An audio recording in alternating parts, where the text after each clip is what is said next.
right today? Yes, ma'am. Good morning, precious.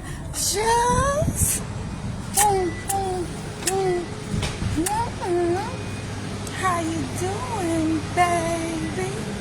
Happy Wednesday. And today on Coffee and Conversation with your girl, Shakenya. When you get a minute, or a few minutes actually, because my name is so long. When you get a few minutes, go to that YouTube channel, Shakenya, and hit subscribe. Look at some of the videos. And if you see something you like, please share. I'm trying to be famous, and I can't do it without you. I can't. I try, but I can't.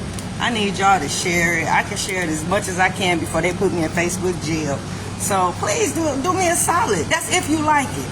I don't want you to be fake and just share it because you know me, you went to school with me, you work with me, you grew up with me. I don't want you to do it because of that. I want you to do it, well, I do, but if you share it because you genuinely like the video, it means so much more. Yeah, so guys, today I was about to talk about the relationships that your baby have with that baby that's not in your life. Yep, your other children with their sister or brother. I know that does sound crazy. Just even saying it, don't it sound crazy? I know, but no, I'm gonna piggyback off of yesterday. I gave y'all a series of questions. I just bombarded y'all with them, like pop, pop, pop, pop, pop. And y'all was taking them. Y'all was take that, y'all. I'm gonna answer them. I'm gonna answer the questions that I shot at y'all, because you got to keep in mind this whole coffee and conversation was started. It was birthed out of my heartache and pain, out of my trauma. Yeah, that's where all this stuff came from. All this started. 4 years we've been here, right? 4 years we've been here every morning getting coffee. Yep. So let's see. Let's open up the good book. And y'all, you know, as we realized yesterday, my book, Dysfunctional Family Knot, is on Amazon. So make sure you go to Lulu Publishing and make sure you go to Amazon. Get you a copy. Yep, yours ain't gonna look like this. This right here is a pure representation of my life right now. I'm in shambles. I'm being held together by tape. But I'm still a book. I'm still a good read. Yep. Yep. So guys, check it out. Get you a copy. Do me a solid. Yep. So let's see. What was the first question? The first question was, how long has it been since you seen your baby, your child, your children? How long has it been since that baby mama or that baby daddy decided that you were unfit as a parent and you could no longer see your baby, even though there was no abuse or neglect? I know. Ain't that crazy? Yeah. Well, for me, I haven't been a part of her life for almost 4 years. And last time I seen her, I want to say it was almost 2, because you know that little birthday party that you just seen me at a few days ago, my little niece's birthday? Well, my sister was pregnant and she had a reveal. And she came to the reveal, but she didn't say nothing to me. She walked in, she looked at me, and then the time I seen her before that was probably about maybe 8 months before that, and we had a conversation. She came over my house, we sat in the living room, and we talked for almost 2 hours about her business. She asked me a series of questions, and we just had a good conversation. I thought it went well. It was a good conversation, and then I didn't hear from her no more. And then the next time I seen her was at the reveal, and she came in the house, didn't speak, stayed away from me, like, oh, wow, like we were enemies or something. Like, I can't imagine that this is the same child that I carried for 9 months. Could have died giving birth to. Had taken care of all the way up until she went to go stay with her dad. Mind you, there was no need for her to stay with her dad. Yeah, so that's that. Do I miss her? Oh my God, every day. There's not a day that goes by that I don't think about her. There's not a day that goes by that I don't miss her.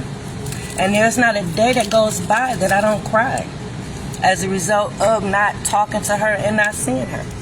Not one day has gone by. You know, it's little creams over there. Oh, yeah. Did you like them? I didn't like those. You didn't like them? And you look so pretty this morning. How are you? I should have led off with that with my rude ass. So, yes, I hope you have a good day. Yep. The next question was, what type of child was she? She was a wonderful child. I had no issues with her, no problems. I ain't never even had to spank her. Nope, I ain't had to choke her up. None of that. I had no problems out of this baby. None. We had such a wonderful relationship. Such a wonderful mother-daughter relationship. She had such a good relationship with her sister. She had such a good relationship with her brother and her uncle. Like, oh my God, my life was perfect. And if you don't believe it, look at the video from the other day of us cleaning. Now, we are at work cleaning, but all you hear is us talking. All you hear is laughter. That's all you hear. That's how we get through our work day. That's like that, and that was my life. That was a snapshot of my life. It's equivalent to how Beyonce feel when she have Blue Ivy up there dancing. That joy that she probably feels seeing her daughter on the stage with her dancing. Probably the same feeling Janae Aiko had when she had her daughter on the stage with her singing at her concert. That joy that you feel, it's all about you. You know, by me having a family business, and by one of the most important values that I tried to instill in my kids is just having your own and starting your own, and us working together. That's a joy for me when I'm working with my kids. Yeah, so having my sons there, you can tell, you can see it you can hear it in my voice. The joy, the happiness that it brings me having my children. So just imagine when all of us was working together. Because before the baby was pulled out, it was me, her, my other daughter, and my sons who were working. My life was perfect. Fix it, Jesus. Fix it, Jesus. Because only you can. Did you see yourself in your child? I sure did. She is a spitting image of me. Her work ethic, what she do, how she is, that she's doing everything that we planned for her to do. Me having her watch A Different World and having her watch The Cosby Show and giving her the sense of you can do it, and going off to a black college, that was our dream. That's what we talked about. So to see her living our dream, it's a beautiful thing, but I wish I was there to see it. Do you know if I was in her life, how many care packages she would have got to her school by now? Do you know how many times me and my kids would have probably popped up on her in college to make sure she was all good and taken care of? Any breakdown, any sign of breakdown coming from her, or any type of emotional distress, me and my kids would have been on our way on that highway to go see her and make sure that she good. Do you know how many times we would have probably did that in her first year of college? So for us not to be a part of none of that, fix it, Jesus. Tears me up every day. Yeah, tears me up every day. Did you like what you saw? I did. Because I made a conscious effort to make sure that my children didn't see a lot of my faults.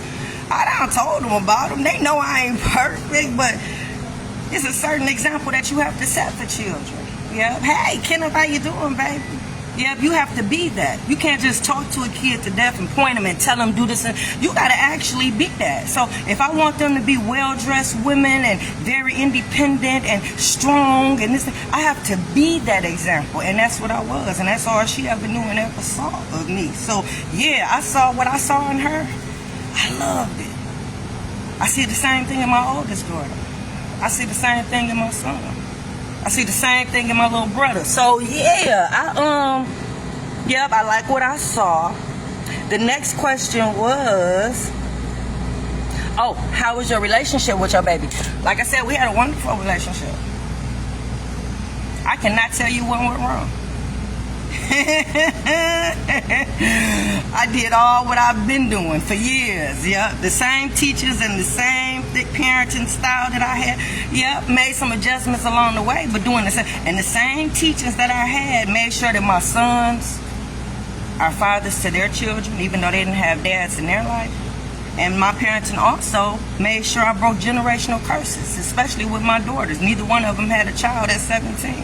So I can, the parenting, so I really don't know what went wrong or what I was doing wrong or where I fell short or how I failed her. Yeah, because you got to think about it. At the time she was taken out of my home, she was at Cass Tech. She was a 4.0 student all through her school. Yeah, he couldn't have been doing it by himself. Especially if I'm the one that's getting up in the morning taking her to school every day. She couldn't have hardly achieved all of that without me getting up bright and early, making sure she get there on time. Fix it, Jesus. Because only you can. Yeah, so we had a wonderful relationship. She did everything I asked her to do. I didn't have any problems with her. So I would hate to think that she was being fake and faking that all the time, just biding her time until it was time for her to escape my house and go live with her daddy, because she was a good kid. I'm not gonna say she was perfect, but I didn't have no problems out of her.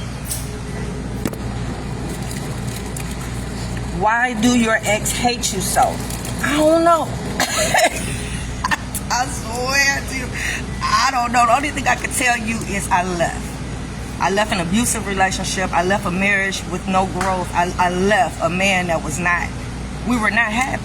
That's all I can tell you, is that we never solved any issues in the marriage, and we just were not happy, so I filed for divorce. I was not going to stay in a situation where I'm not happy, my children not happy. So I can't tell you why he hate me, because that was the best thing for both of us, I thought.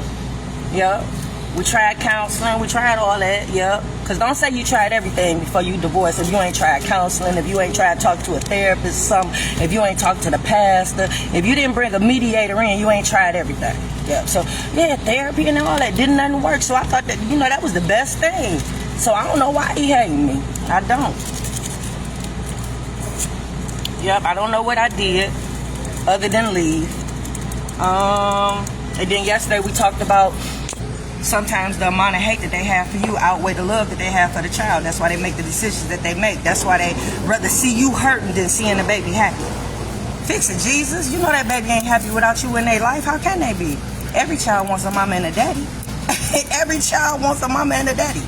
Every child wants a mama and a daddy. They hate when y'all break up. Every child want to see their mama and daddy together. Yeah. No, but we can't do that. So once y'all break up, I know. So the least you can do is try to stay in that child's life, instead of going out your way to try to force that other parent out. Let me see. Then we talked about yesterday how that's why your child hates you, because they projected all their feelings and stuff onto that baby through manipulative tactics and lying. And then somebody called me out in my DM and asked me, why did I say that your child is going to be a manipulator and a liar? Because that's the only two things that can come out of that.